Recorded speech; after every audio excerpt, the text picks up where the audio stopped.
அதிமுகவின் இரு அணிகளை இணைப்பதற்கான குழு கலைக்கப்பட்டதாக ஓபிஎஸ் முன்னர் அறிவித்திருந்தாலும் கூட இரு அணிகள் இணைப்பு தொடர்பான பேச்சுவார்த்தை நடைபெறுவதை அமைச்சர் ஜெயக்குமார் உறுதிப்படுத்தியிருக்கிறார். அவர்கள் வர வேண்டும், இணைய வேண்டும், கழகத்தை வலிமைப்படுத்த வேண்டும், அம்மாவுடைய ஆட்சியை என்றென்றும் தொடர வேண்டும் என்ற அந்த ஒரு இலக்கை எட்டிதான் அனைவரும் சென்று கொண்டிருக்கின்றோம். எனவே நிச்சயமாக ஒருபுறம் அவர்கள் அந்த குழுவை கலைத்து விட்டாலும் கூட மறுபுறம் அந்த பேச்சுவார்த்தை அது நடைபெற்று கொண்டு தான் இருக்கின்றது.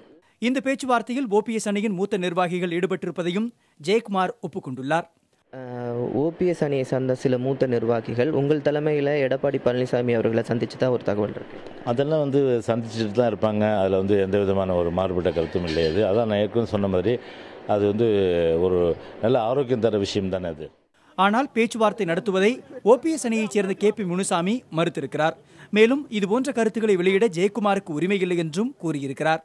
எங்களுடைய தலைவர் திரு ஓ பன்னீர்செல்வம் அவர்கள் ஏற்கனவே இந்த குழு கலைக்கப்பட்டது என்று கூறியிருக்கிறார். அதற்கு காரண காரியங்களும் சொல்லப்பட்டிருக்கிறது. எனவே அவர் கழக தொண்டர்களை, கீழே இருக்கிற தொண்டர்களை குழப்புவதற்காக இது போன்ற கருத்துக்களை சொல்லிக் கொண்டிருக்கிறார்.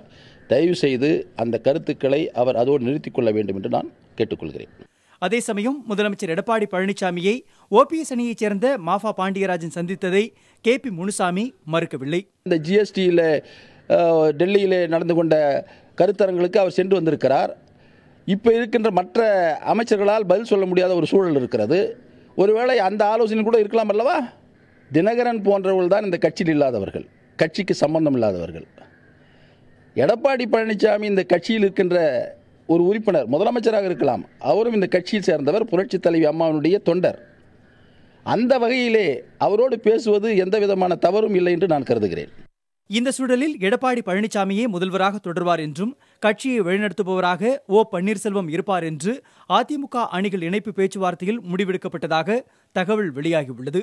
கட்சியை வழிநடத்த 7 பேர் கொண்ட குழுவை அமைப்பது என்றும் அதற்கு தலைவராக ஓ பன்னீர்செல்வமும் துணைத் தலைவராக எடப்பாடி பழனிசாமியும் இருப்பார்கள் என்றும் எஞ்சிய 5 பேரில் 3 பேர் எடப்பாடி பழனிசாமி அணியிலிருந்தும் 2 பேர் ஓ பன்னீர்செல்வம் அணியிலிருந்தும் இடம்பெறுவார்கள் என்றும் கூறப்படுகிறது.